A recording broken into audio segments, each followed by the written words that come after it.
Oui, on a déposé plainte au commissariat ce matin. Il y a une enquête qui est en cours et les services de police font le maximum évidemment pour, j'espère, essayer de retrouver le matériel. On parle de sport, la France et de cette étape.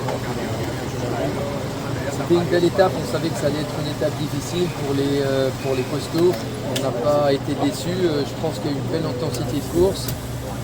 Chapeau à Van Der Poel, hein, c'était un des favoris aujourd'hui, il gagne l'étape, il prend le maillot jaune. En ce qui nous concerne, on a vraiment été protagonistes puisqu'on avait 7 coureurs dans le groupe de tête au moment d'aborder les toutes dernières difficultés. Et on a vu un Emmanuel Bourkman vraiment valeureux, lui essayer de se mêler à la bataille avec les meilleurs. C'est pas son terrain de prédilection, lui il est plutôt orienté sur la montagne, là c'est un petit peu trop punchy.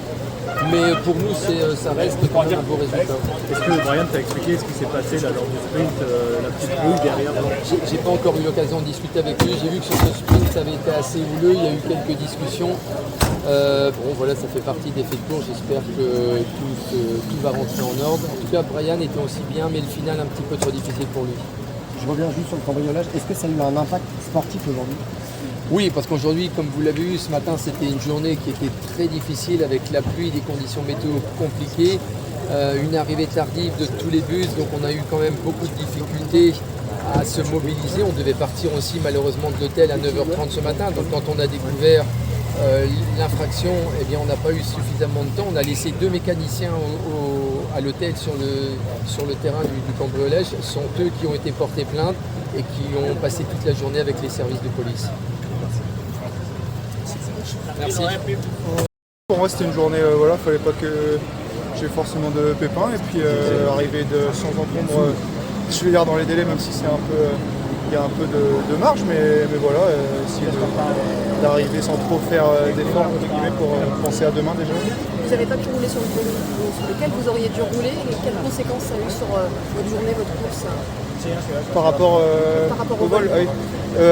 Non, je crois que tout est rentré dans l'ordre parce que moi j'avais mon vélo numéro 1, donc là-dessus il n'y avait pas de soucis. C'est vrai que voilà, on a une petite péripétie la nuit dernière, mais les mécanos ont fait un super boulot dès ce matin, dès qu'ils ont vu qu'il manquait quelques vélos. Ils en ont retrouvé 5 je crois, et il y en a eu 5 qui n'ont pas retrouvé, mais voilà, moi j'avais mon vélo numéro 1, donc là-dessus j'avais pas de soucis à me faire. Pour vos coéquipiers qui ont peut-être dû changer de vélo, c'est toujours un peu compliqué ce genre de... Ouais, non, mais c'est sûr qu'il faut prendre ça en compte. Après, tous les vélos sont réglés pareil, mais je crois que tout le monde a roulé sur son vélo numéro 1, donc les voleurs ont bien fait les choses. Vous en avez discuté entre vous? Ouais, forcément, c'est un peu une histoire un peu cocasse, on va dire, et c'est des choses qu'on n'aime pas forcément voir, et que voilà, dès le matin, quand on se lève, on sait qu'on s'est fait voler des vélos, c'est pas forcément une chose qu'on a envie d'entendre. C'est déstabilisant? Déstabilisant, on sait que voilà, derrière les mécanos font un très bon travail toute l'année, et là voilà, il y a eu des vélos d'arrivée du service course directement ce matin un peu en urgence. Je sais que Look ont envoyé des vélos aussi en urgence, donc c'est quand même il y a quand même une grosse logistique autour de l'équipe et tout le monde met les moyens pour essayer que ça ne nous impacte pas. Mais nous, de notre côté, voilà, on continue de pédaler, ça ne nous a pas du tout impacté et c'est le principal. Sinon, ce matin, quand on a vu les conditions météo épouvantables sur le Mont-Blanc, est-ce que vous aviez eu des inquiétudes sur le bon déroulement de la course, notamment au niveau de la sécurité? Non, après au niveau de la sécurité, le temps c'est pour tout le monde pareil, donc il n'y a pas de...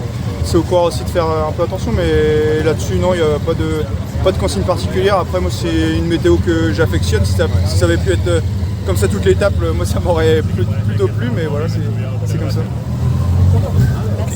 Merci.